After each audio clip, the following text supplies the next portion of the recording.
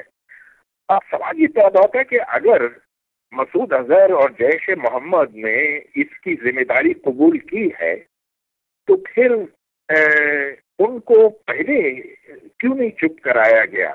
لہذا اب دنیا ہمیں قصوروار ٹھہرا رہی ہے, انڈیا کو نہیں. لہذا اس وقت تو میں سمجھتا ہوں کہ ہمیں یو ایس نے تو بول دیا تھا, یو ایس سعودی از آن آور سائڈ. وہ کہتے ہیں کہ اگر آپ انڈیا کے پاس شواہد نہیں ہیں, I am bearing in mind کہ آپ جو بول رہے ہیں, جس طرح حافظ سعید کا کیس ہوا تھا, وہ سپریم کورٹ نے اور ہائی کورٹ نے ان کو بری کر دیا تھا. ان کو بھی پروسیکیوٹ کر دینا چاہیے پھر, right, if I am not wrong. جی بالکل.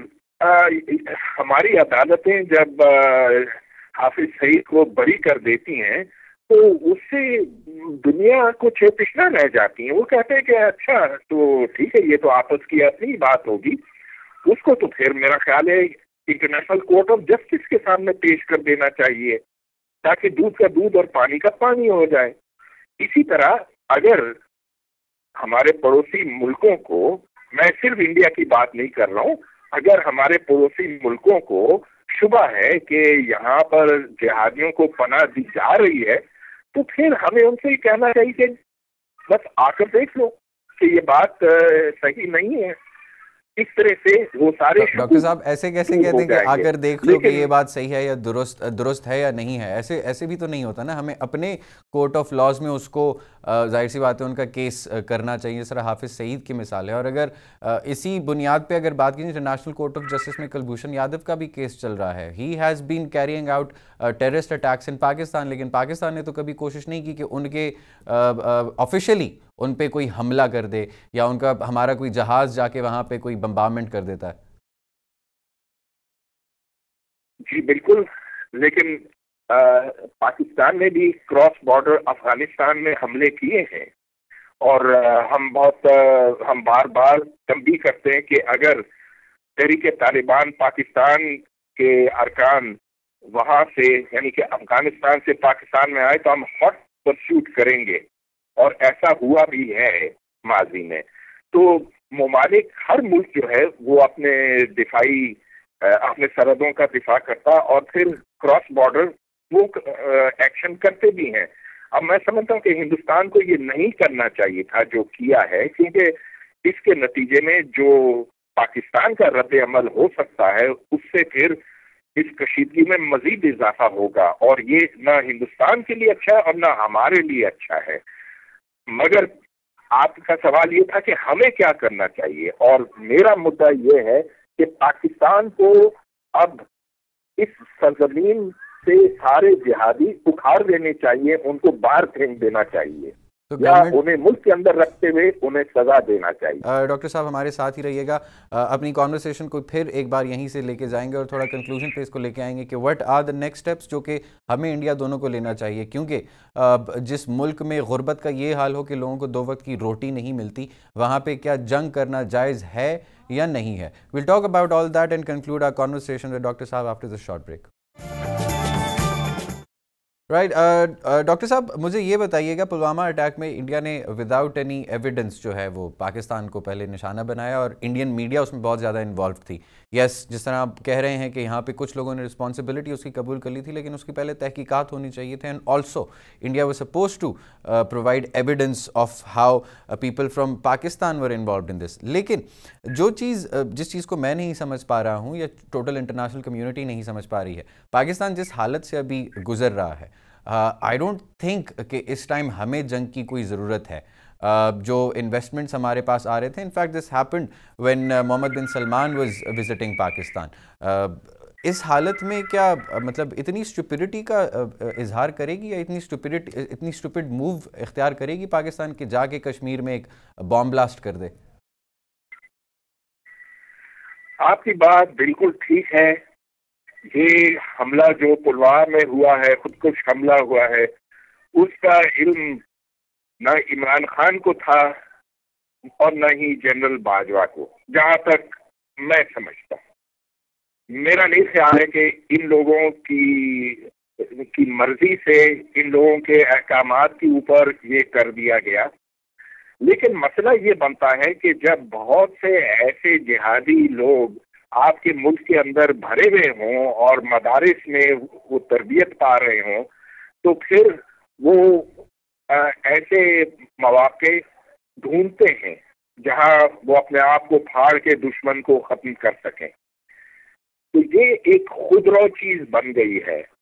کشمیر میں لوگ ہندوستان سے بیزار ہیں، انہوں نے اس بیزاری کا فائدہ اٹھایا، کسی نوجوان کو ورگلایا اور اس نے پھر اپنے آپ کو پھاڑ دیا. اب اس کے آپ کی بات یہاں تک بھی ٹھیک ہے کہ یہ پاکستان کے لیے بڑا مشکل دور ہے، کیونکہ اقتصادی طور پر ہم تباہی کے دہانے پر کھڑے ہیں کہ ہر ملک کی طرف ہم جھولی لے جا رہے ہیں، IMF سے التجا کر رہے ہیں. سعودی عرب جو ہمیں استعمال کرنا چاہتا ہے، ہم کہتے ہیں کہ ہم آپ کے لیے سب کچھ کرنے کے لیے تیار ہیں، وغیرہ وغیرہ. تو یہ جو ہماری مجبوری ہے، مالی مجبوری ہے، میں نہیں سمجھتا ہوں کہ اس وقت ہم کسی طرح کی جنگ چاہتے ہیں. لیکن اب مسئلہ یہ ہے کہ دوسری طرف ہم جہادی طاقتوں کو روکنا بھی نہیں چاہتے ہیں. رائٹ. اس کو کنکلوڈ کرتے ہیں. ڈاکٹر صاحب مجھے بتائیے گا، انٹرنیشنل کمیونٹی رشیا، US اور چائنا پہلے انوالو ہوتی ہوئی نظر آتی تھی جب بھی کرائسس ہوتے تھے between India and Pakistan. Do you think it's time for them to step in, یا اس کو اب کشیدگی کو کم کرنے یا ختم کرنے میں کیا کردار وہ ادا کر سکتے ہیں؟ ہاں، بہت اچھا سوال ہے آپ کا. پہلے تو ایسے ہوتا تھا، لیکن مجھے نہیں لگتا کہ اس دفعہ یہ ہوگا. ایک تو یہ کہ امریکہ نے انڈیا اور پاکستان کے درمیان مصالحت کروائی تھی، اور یہ بات آپ پہلے سے لے سکتے ہیں. یہ پہلا جو نیوکلیئر کرائسس تھا وہ 1986 میں تھا، 1987 میں تھا. اس کے بعد مئی 1990 میں تھا. اس کے بعد کارگل کا وقت آیا 1999. اس کے 2 سال بعد پھر اس طرح کا بحران ہوا، اور ان چاروں وقتوں میں امریکہ وہاں پر موجود تھا. امریکہ کے سفارتی ادھر پوری کوشش تھی کہ ثالثی اختیار کریں، ثالثی کا کردار ادا کریں، ڈیفیوز کیا جائے. ایبسولوٹلی. لیکن اب امریکہ میں وہ نہ تو دلچسپی ہے جو پہلے ہوا کرتی تھی، کیونکہ امریکہ پاکستان سے اب کافی دور ہو گیا ہے، اور اب پاکستان میں اس کا انٹرسٹ بھی بہت کم ہو گیا ہے. اور دوسرے یہ کہ ڈونلڈ ٹرمپ کی ایک ایسی عجیب و غریب شخصیت ہے کہ وہ ان چیزوں میں پڑھ بھی نہیں سکتا، کوئی اس کی بات پر کان بھی نہیں دھرے گا. لہذا امریکہ کو آپ اس ایکویشن میں سے نکال دیں. But can we expect China to step in یا Russia to step in؟ Dangerous ہے. کیا ہم رشیا یا چائنا سے ایکسپیکٹ کر سکتے ہیں کہ وہ اسٹیپ ان کریں گے اس میں؟ نہیں، میرا نہیں خیال ہے کہ چین اس میں کوئی زیادہ کردار ادا کر سکتا ہے. اور روس ضرور کرنا چاہے گا، مگر روس وہ عالمی طاقت نہیں ہے جو امریکہ ہے، اور ویسے بھی وہ ہم سے کافی دور ہے، یعنی کہ فاصلے کے لحاظ سے. تو اس میں دوسرے ملکوں کی مداخلت مجھے ہوتے ہوئے دکھائی نہیں دیتی. Thank you so much doctor صاحب، thank you for being on the show today. Expect یہی کیا جا رہا ہے کہ شاید اب پاکستان بھی وہی رد عمل اختیار کرے جو کہ انڈیا نے کیا تھا. بٹ لیٹ سی کہ آنے والے دنوں میں کون سی انٹرنیشنل کمیونٹی ہمارے ساتھ مل کے اس جو حالت خراب ہوتی ہوئی نظر آ رہی ہے، حالات بگڑتے ہوئے نظر آ رہے ہیں، کیا اس کو کنٹرول کر پائے گی یا نہیں. Keep watching right to responsibility. We'll see you next week. اللہ حافظ.